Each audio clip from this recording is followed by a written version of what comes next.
So, as you know, we are in the 5th chapter titled Sannyasa Yoga, and in the last class we had completed verse number 16, if I am right. So we will just chant verse number 16 once again. Jnanena tu tada jnanam yesham nashitam atmanah tesham aditya vajnanam prakashayati tatparam.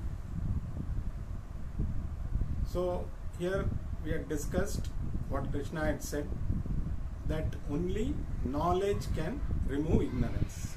Like only light can remove darkness. Similarly, only through knowledge your ignorance can be removed. So, like the sun reveals, once everything is in darkness and the sun comes out, everything is revealed in the sunlight. Similarly, our mind is clouded with darkness about the self, basically. So that darkness can be only removed through knowledge. So this is what was conveyed in this verse number 16. Now let us move further to verse number 17.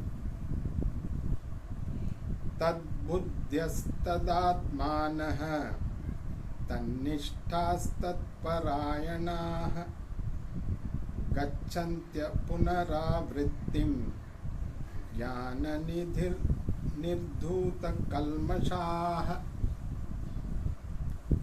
So, having talked about how to remove ignorance, so now the next step is, what is the systematic way to progress towards that goal.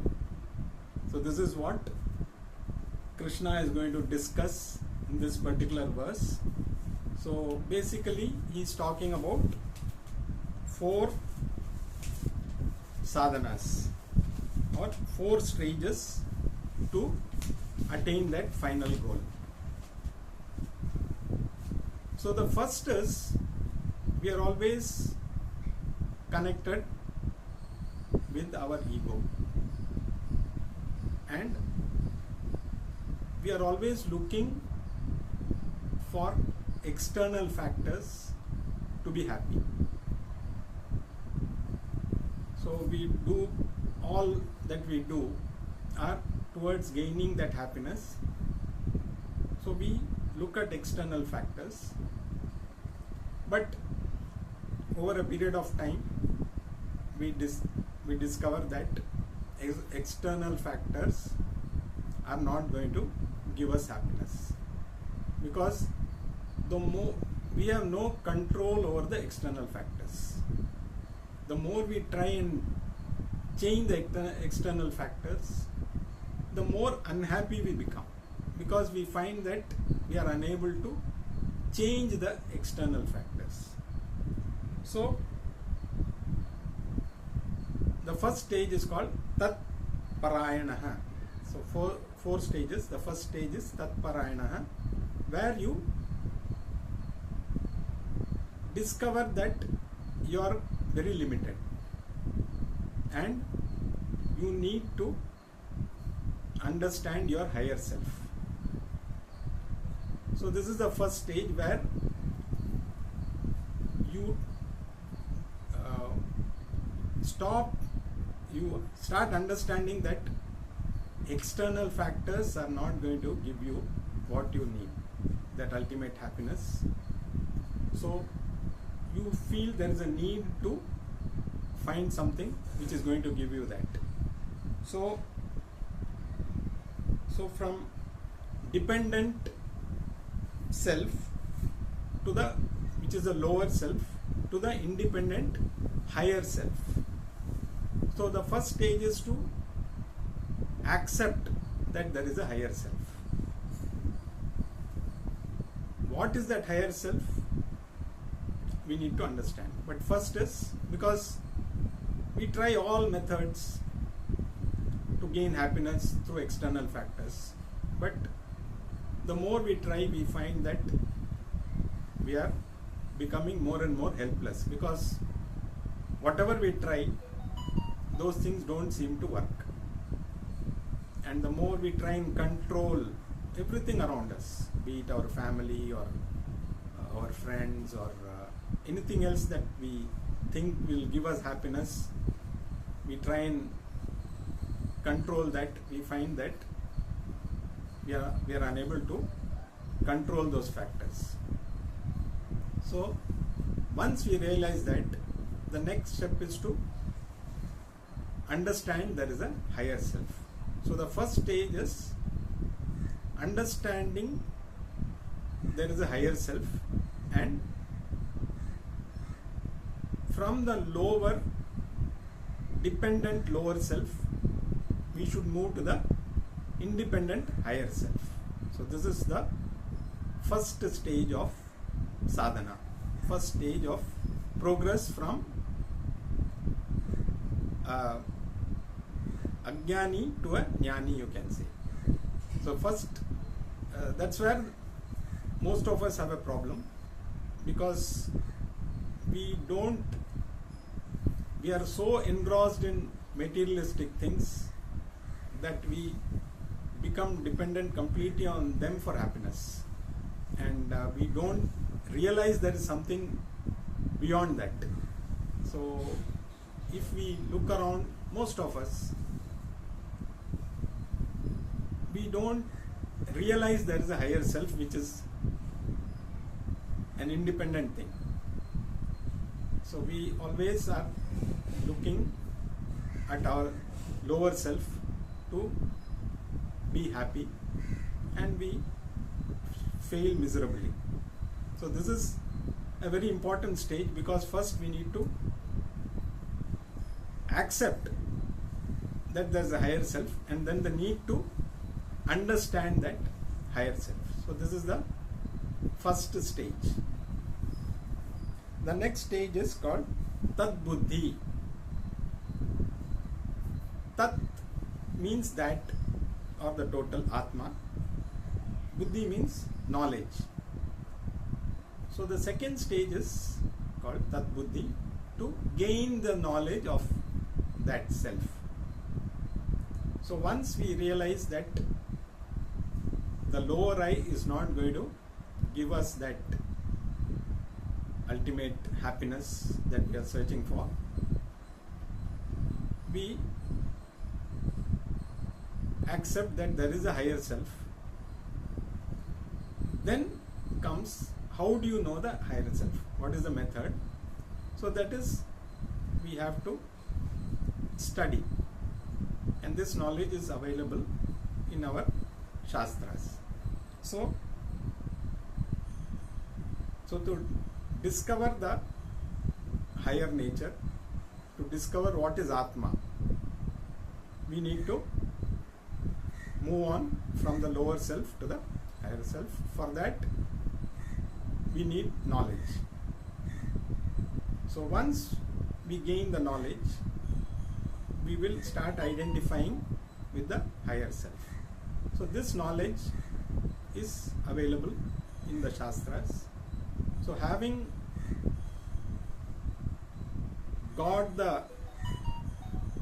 having discovered that there is a higher self, the next stage automatically is to know what is that higher self.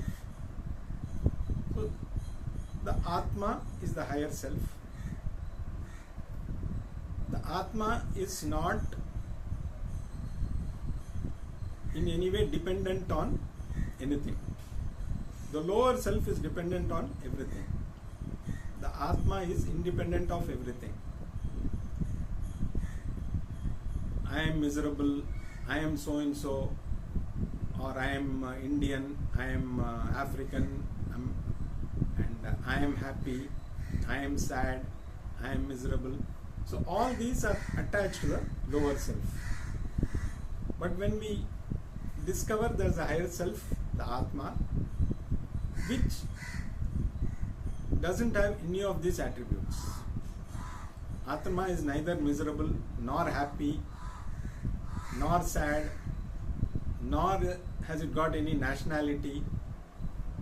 It is completely free from all these things, because Atma is the witness to all these things and is not affected by any of these things. And that Atma is the self. So I am that Atma is the knowledge that we need to, that is the knowledge which will give us that freedom. Because once you realize that you are not the person who is happy, sad, miserable, good looking, bad looking, fat, all these are attributes connected to the lower self, the body, the mind, everything. The Atma is independent of all these things. So once you identify with the Atma, all these other things drop off. But this is the difficult stage. And the next stage is the in between two stages, because out of the 4 stages, the first stage is to start. You have to make a beginning to discover that Atma. So you get that urge to know yourself. So that is the first stage. So that comes probably at some stage of life, or probably it may not come at all for many people. So if we are searching for that, definitely we will find it. So first is that urge to know the self. Then the second stage is to know who is that self. That self is the Atma. Now the third stage is Tadatmanaha.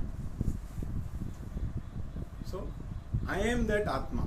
So connecting to that Atma, because it is not easy to disengage from the lower self to the higher self automatically, because we are driven by, though okay, now Bhagavad Gita says you are that Atma. Yes, nice to hear. But we are so much connected with the body and mind that it is difficult for us to shift from that thought to Atma thought. So this is the most difficult part of the process, because many things, even if we become, even after independence, many people still feel that British rule was better, because we were so used to it, doing things like we were all, more like slaves. So that slave mentality has crept in so much that we are, even though we are independent, we are still, many of us are not able to accept that as that independence, because our minds were always tuned to being slaves. Even, for example, this government, they try and, rehabilitate these slum dwellers. So they build new houses and move them to the new houses. But after some time, you find that many of them come back to the older place, because somehow they are not able to, even it is a better place, their minds are so tuned to being in that earlier, even now they are talking about the biggest slum in India, that is Dharavi slum, or in the world probably the biggest slum. It's going to be completely refurbished, so to say. I think the Adani group has taken up that. But probably many of them will feel uncomfortable if they are surrounded with better things, because they have been so used to living in such conditions that if you give them something better, they may not be happy. So the same thing with us. We are so used to playing the role of father, son, brother, sister, that we are unable to accept that we are not those things. So we are connected with these roles. So it is very difficult, in spite of jnanam, it is very difficult for us to become to accept that we are not this. We are trying to understand ourselves, but to disengage from the lower self and connect to the higher self, it takes lot of effort, lot of the process of so this is the whole process from the start to the end. There are going to be a lot of problems, especially from the point of view of accepting that I am not. So nobody, if people say I am Brahmasmi, I am that God that I was searching for, it's very difficult for us to believe. How can I be God?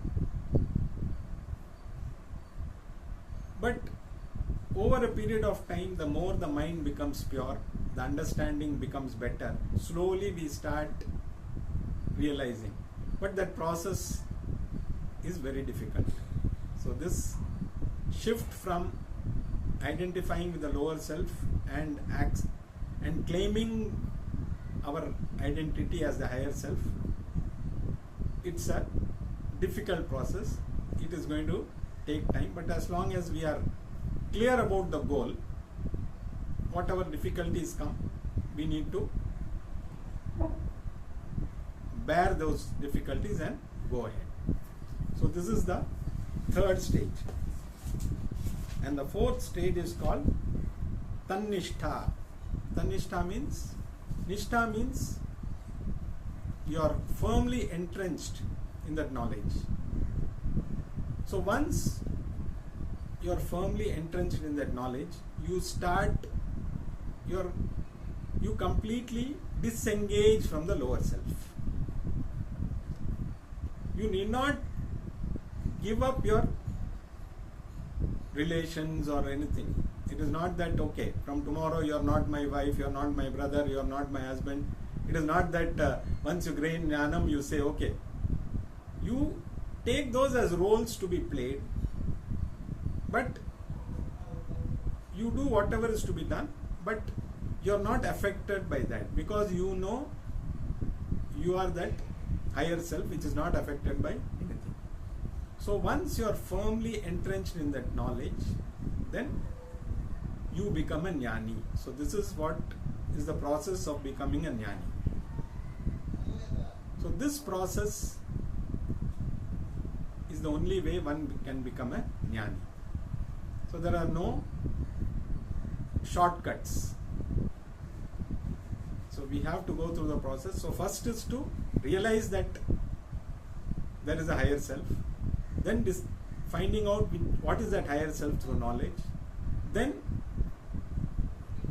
identifying with the higher self more and slowly removing ourselves from identifying with the lower self, and then finally completely identifying with the higher self and disengaging from the lower self. So this is the process of progress from an ajnani to a jnani. So jnani means he is completely disengaged from the lower self. He continues to do whatever is to be done, because identifying whatever is identified with the body and the mind, you cannot remove. But you know that you are not any of these, but you continue to do your duties, because whatever duties you have been born with, you are bound to do. You cannot escape them. So you continue to do those duties as long as you exist in this form. And finally, what happens? Once this body drops off, you continue to exist without taking another form. So that is what is the result of ultimate goal of human life. you attain that jnanam and you revel in that jnanam, and once the body drops off, you continue to exist as the total. You don't have to, you are free from further the process of birth and death doesn't affect you anymore. So you are completely free from further janmas. So this is what is the process that Krishna has prescribed, and it is applicable to everybody who is interested. So if you want to gain that ultimate knowledge, if you want to be free from all the miseries and everything which again repeat janma after janma, you want to have a permanent solution to all the problems that you have, this is the only way. There are no other way. There can be many people may suggest many ways, but as far as Krishna is concerned, there is no other way. This is the only way to get that ultimate freedom. So this is the prescription of Lord Krishna for attaining moksha. So this is it's a very important verse which gives clarity on how to move towards that goal. Now let us move to verse number 18. Vidya Vinaya Sampanne Brahmane Gavihastani Shuni Chaiva Shwapak Pakecha Pandita Samadarshinaha. So the ones you have attained jnanam, wise people, they see everybody as the same. Samadarshina means they look at everybody equally, not through physical eyes but through the eyes of wisdom, because here he talks about different types of species or people for the where the wise man looks at all of them in a similar way. The first one he says is a Brahmin. The second is a cow. Then an elephant. Then a dog. And then a dog eater. So now a Brahmin doesn't mean a person who is born in a Brahmin family. A Brahmin is a cultured person. He should be a Guna Brahmana. So there are three ways you can be a Brahmin. If you are born in a Brahmin family, you are called as a Brahmin. That is Jati Brahmana. Then you have the Karma Brahmana. If you perform the duties of a Brahmin, you become a Karma Brahmana. But ultimately, the best type of Brahmana who is a Guna Brahmana, who has the qualities of a Brahmana. That means among the three gunas, Sattva, Rajas and Tamas, a Brahmin has more of Sattva, less of Rajas and least of Tamas. So such a person is a wise person. So Brahmana means one who knows Brahma Vidya. Brahma Vidya means one who knows himself. So that is what is implicated here. Not that if you are born as a Brahmin, you are in a high, you can be. But even if you are born as a Shudra, you can attain that through. If you are a Guna, you can become a Guna Brahmana. So this is the second one is a cow. The cow is considered to be a very sattvic animal. That's why we hold the cow in great regard in our culture. In fact, we do in many ashrams, and even people who have cows at home, they start the day with cow puja. Cow puja is one of the, and so cow is considered to be a very sacred animal. So among the animals also, each animal has got its own qualities. Next comes an elephant.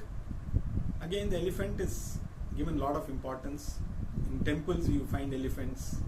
They are used to, the procession of the gods happen on elephants. But elephant is a tamasic animal. That's why it is very slow.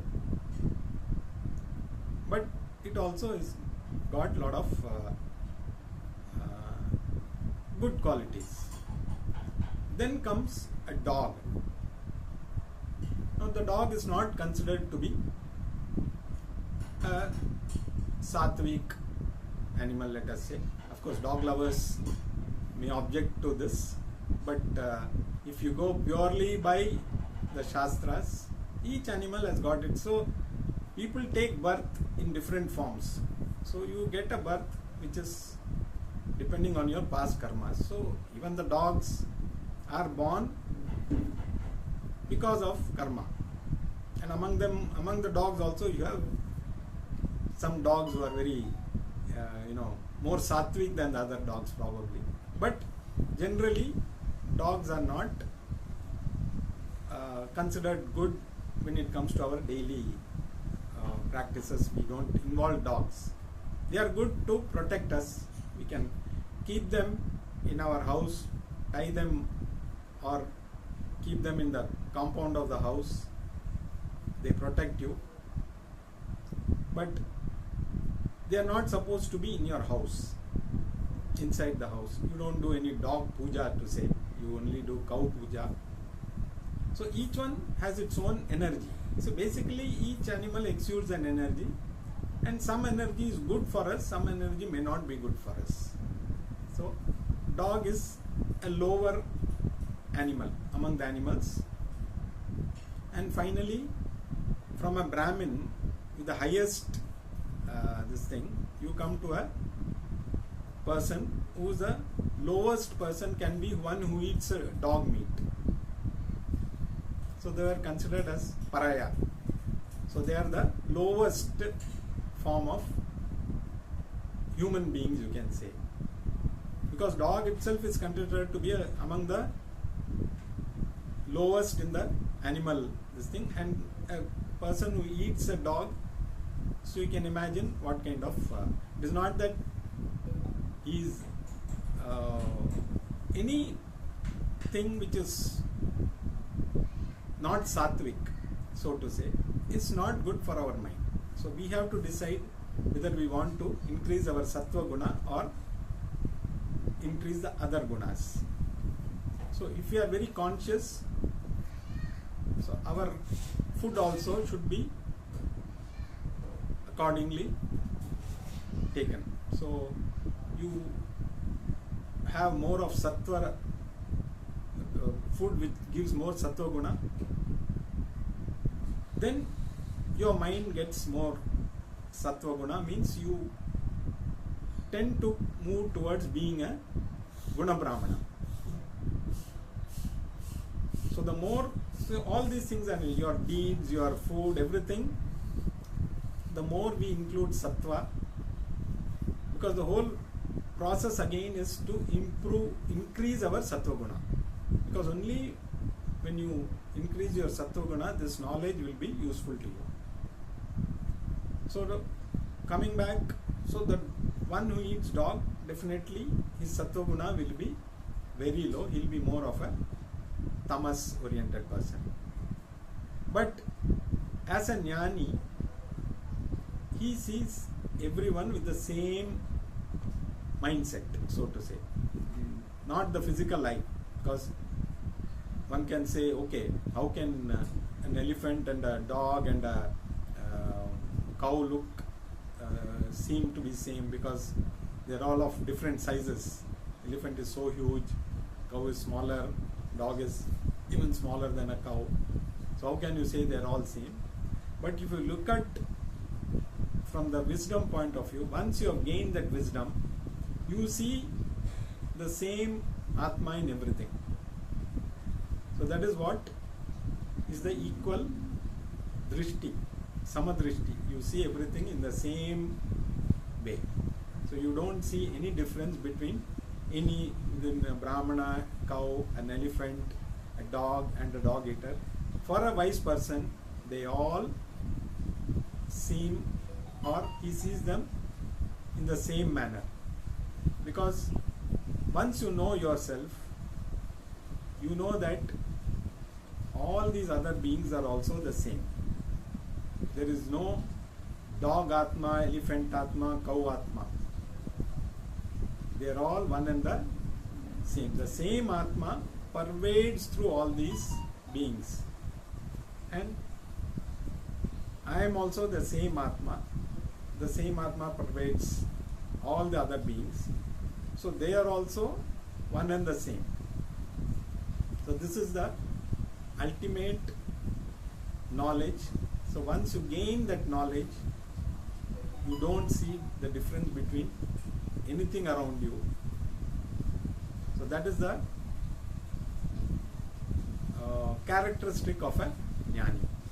So once you go through the process, you become a tannishtha, you revel in that knowledge, you claim that higher knowledge and drop off the lower I.